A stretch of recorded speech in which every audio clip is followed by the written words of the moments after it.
नमस्कार, मी गणेश शिंदे. आपल्या सर्वांचं राजमुद्रा न्यूजमध्ये मनपूर्वक स्वागत. आज आपण चाय पे चर्चा करणार आहोत. छत्रपती चौकातील उपसरपंच चहावर आपण आले आहोत आणि आल्यानंतर सध्या लोकांच्या मनामध्ये नेमकं काय आहे. लोकसभा संपली आहे. लोकसभेमध्ये वेगळं चित्र होतं, आता विधानसभेमध्ये काय चित्र राहणार आहे हे आपल्याला पाहायचं आहे. आपण आहोत नांदेड उत्तरमध्ये. नांदेड उत्तरमध्ये नेमकं काय होईल हे देखील पाहणं महत्त्वाचं ठरणार, कारण की अवघ्या 2 महिन्यावर ही विधानसभा निवडणूक आलेली आहे आणि वेगवेगळ्या पक्ष नेमकं आपापल्या उमेदवाराच्या मुलाखती घेणं असेल किंवा वेगवेगळ्या सिस्टमॅटिक असेल हे पाहत आहे आणि चाचपणी देखील करत आहे. मग या अगोदर काय असतं की नेमकं जनतेच्या मनामध्ये कोण आहे, काय वाटतं या संदर्भात जाणून घेणार आहोत. सर, आपलं नाव काय? भोसले उद्धव. मग आपण काय करता? मी सध्या महावितरणला. महावितरण. बरोबर. सध्या आता जवळपास 2च महिन्यावर लोकसभा विधानसभा आलेली आहे.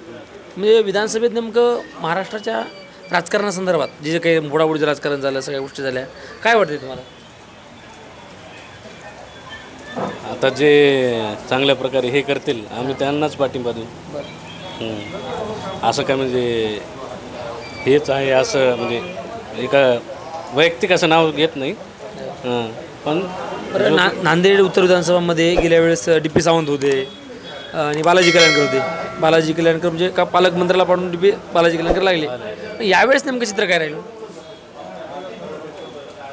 त्यावेळेस नेमकं चित्र काय राहिलं?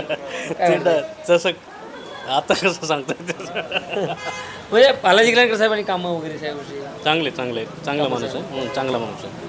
आणि आता ही जागा कोणाला सोडून काही सांगता येणार नाही. परंतु महाविकास आघाडीकडून एक उमेदवार राहील आणि महायुतीकडून कल्याणकर राहतील. महाविकास आघाडीचा कोणता उमेदवार चांगला राहील, म्हणजे कोणाला तिकीट मिळू शकेल असं काय वाटते? चर्चेत नाव कोण? आम्हाला तर वाटेल बालाजी कल्याणकर. पुन्हा एकदा. बरं. मला वाटतं की जवळपास या जे नांदेड शहरातले जे काही हे आहेत त्यांना वाटतं की बालाजी कल्याणकरांनी चांगले काम केलेत, त्यांच्या विषयामध्ये चांगला प्रतिसाद आहे.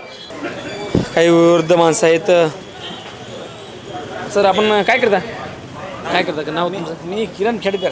नाव किरण खेडकर. काय करता? मी मर्चंट बँकेतून रिटायर झालेलो आहे. काय म्हणलं? मर्चंट बँकेत रिटायर झालो. बरं. मग तुम्ही नांदेडचेच? मग प्रॉपर नांदेडचेच.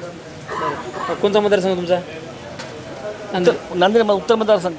बरं. आता हे आहेत नांदेड उत्तरचे. जवळपास नांदेड उत्तर म्हणजे प्रत्येक वेळेस निवडणुकीच्या बाबतीमध्ये गाजत असतं. त्यासोबत गेल्या वेळेस DP सावंत होते. DP सावंत विरुद्ध बालाजी कल्याणकर.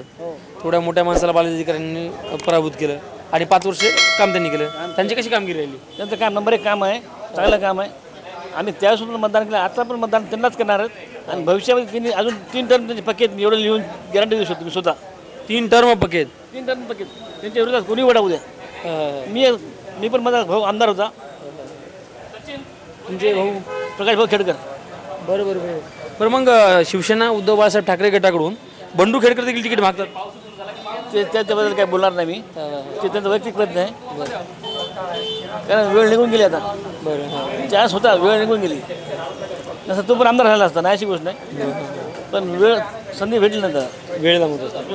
राजकारणात फार वेळेला महत्त्व असतं. सर, यांचं म्हणणं आहे की बालाजी कल्याणकर यांनी चांगलं काम केलेलं आहे आणि 3 टर्म बालाजी कल्याणकरच येऊ शकतील असं देखील त्यांच्या अनुभवानुसार ते दावा देतात. आणि सर, मला वाटतं की यावेळेस DP सावंत जे आहेत या अशोकरावच्या फार जवळचे आहेत, ते भाजपामध्ये गेलेत.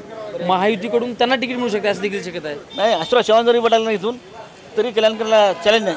चव्हाण साहेबांनी एकाच युतीमध्ये की महायुती नाही सांगतो मी तसं. DP सावंत राहू की कोणी राहू, स्पष्ट सांगाल मी. यांनी काही कामं केलेली, काही त्यांचे कामच नाही. ज्या बालाजी कल्याणकरांनी जे कामं केले नाही, आता तुम्ही पाहा, आत्तापर्यंत रेकॉर्ड पाहा तुम्ही. कोणत्या आमदारांनी एवढा मतदारसंघामध्ये निधी आणल्यावर ते सांगा बरं तुम्ही. तुमची आठवण तुम्ही कल्पना करू शकता. मग ते अजून काय पाहिजे मला सांगा ना. जनतेला काय पाहिजे? काम पाहिजे. आणि कसं आहे, त्यांचा स्वभाव पहिल्यापासून नगरसेवकापासून मी पाहतो त्यांना. काय स्वभावामध्ये काय बदल नाही. प्लॉटिंगचं कसं नांदेडला आले भाव वाढले प्लॉटचे किती झाले ते? हत्ती. अरे तरोड्याकडे काय भाव चालू आहे? तरोड्याकडे नेमकं कुठं आहे? इकडे खाली म्हणजे स्वस्त, सगळ्यात स्वस्त नांदेड कुठे प्लॉट भेटते आता? सस्ता सध्या इकडे या येत नाही. कमीत कमी काय रेट चालू? गोपाळ चावडी स्क्वेअर फीटाचा. गोपाळ चावडीकडे कमी रेट. गोपाळ चावडीकडे कमी रेट. आणि इकडं 2.5-3 च्या वरच. तुम्ही आता कोणत्या मतदारसंघात? नांदेड उत्तरमध्ये येता काय? बरं सध्या नांदेडमध्ये उत्तरमध्ये नेमकी विधानसभा 2 महिन्यावर आली आहे. सध्या कोणाची हवा आहे? नाही त्याच्यात आपल्याला इंटरेस्ट नाही. आपण काय आपला धंदा बरं आपण बरं आपला धंदा बरं आपण बरं राजकारणाचं काय घेणं नाही असं देखील म्हणतात. गाव तुम्ही नांदेड उत्तरमध्ये आहे का मग? हो बरं काय तुमचं शिक्षण वगैरे बिझनेस करता काय करता मग? मी मार्केटिंग करतो. कशाची मार्केटिंग? MR आहे. MR. बरं गेल्या वेळेस नांदेड उत्तरमध्ये बालाजी कल्याणकर DP सावंत वगैरे होते. तर ह्यावेळेस नेमकं 2 महिन्यावर विधानसभा आलेली आहे. काय चित्र असेल? यावेळेस क्षेत्र वेगळं असेल. काय असेल?